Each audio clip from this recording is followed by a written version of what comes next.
Jason, जो एक मजदूर है, वो अपनी बकाया मजदूरी मांगने गया तो उसके मालिक ने देने से मना कर दिया। फिर जेसन मालिक की कार के साइड में गड्ढा खोद देता है। जब वो जाने लगा तो देखा कि उसकी पत्नी पड़ोसी के साथ कार में बैठकर बातें कर रही हैं। गुस्से में उसने कार की विंडशील्ड को चकनाचूर कर डाला और कहा, मैं मेहनत कर पैसे कमा रहा हूँ और तू दूसरे मर्दों के साथ मस्ती कर रही है, और गालियां बकते हुए वहां से चला गया।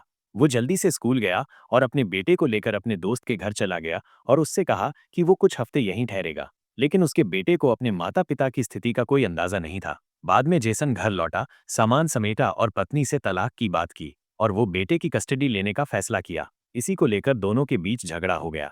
फिर जेसन अपने बेटे का स्कूल ट्रांसफर करवाना चाहता था। स्कूल गया और प्रिंसिपल को अपनी पारिवारिक स्थिति बताई और अपने बेटे को दाखिला देने की विनती किया। प्रिंसिपल बेटे के लिए क्लास तय ही कर रहा था कि तभी एक स्टूडेंट की मां ऑफिस में आ गई और बदतमीजी से बात की। वो बोली कि उनके बच्चे की 3 जोड़ी स्पोर्ट्स शूज चोरी हो गए हैं, जिसकी वजह से वो पीटी क्लास नहीं कर पा रही है। जेसन ने जब ऊपर देखा तो पाया कि वो कोई और नहीं बल्कि उसका पुराना दुश्मन ऐना है। ऐना ने भी उसे पहचान लिया। फिर प्रिंसिपल ने फैसला किया कि बेटे को छठी कक्षा ए में दाखिला मिलेगा, लेकिन पेरेंट्स कमेटी की चेयरमैन ऐना ने इसका विरोध किया। रात को जेसन ने एक वकील से अपने बेटे की कस्टडी लेने के लिए बात किया। वकील ने कहा कि अगर वो अपने बेटे को पाना चाहता है तो उसकी पढ़ाई को गंभीरता से लेना होगा और पेरेंट्स कमेटी में हिस्सा लेना होगा। अगले दिन जेसन ने कमेटी में शामिल होने की बात कही और स्कूल के लिए नए पर्दे खरीदने का प्रस्ताव भी रखा। लेकिन कमेटी में शामिल होने के लिए वोटिंग की जरूरत थी, इसलिए उसने बाकी पेरेंट्स को खुश करने के लिए स्कूल का टूटा हुआ प्रोजेक्टर ठीक कर दिया। ये देखकर एना ने अभिभावकों से कहा कि वे जेसन के इन दिखावटी कामों से प्रभावित न हों।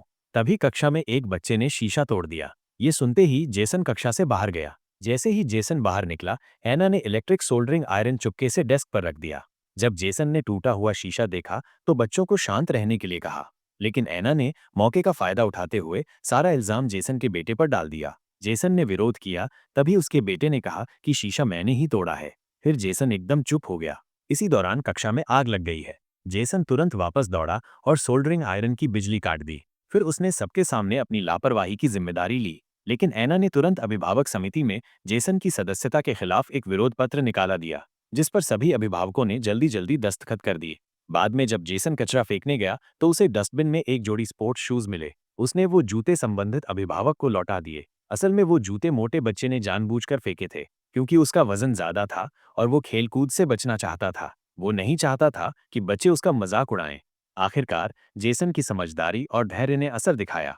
लेकिन एना प्रिंसिपल के पास शिकायत लेकर गई तो प्रिंसिपल ने उसे सीसीटीवी फुटेज दिखाया और कहा कि उसकी लापरवाही से स्कूल में आग लग सकती थी, और प्रिंसिपल ने उसे चेतावनी दी कि अब वो जेसन और उसके बेटे के पीछे न पड़े।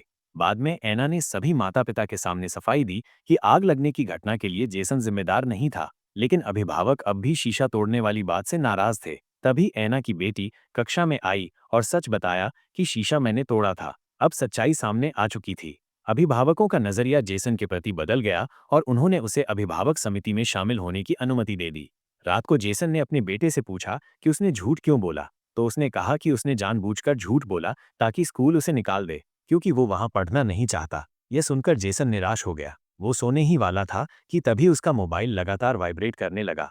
जब उसने फोन उठाया तो पाया कि पेरेंट्स के ग्रुप में दिन की घटनाओं पर चर्चा चल रही थी।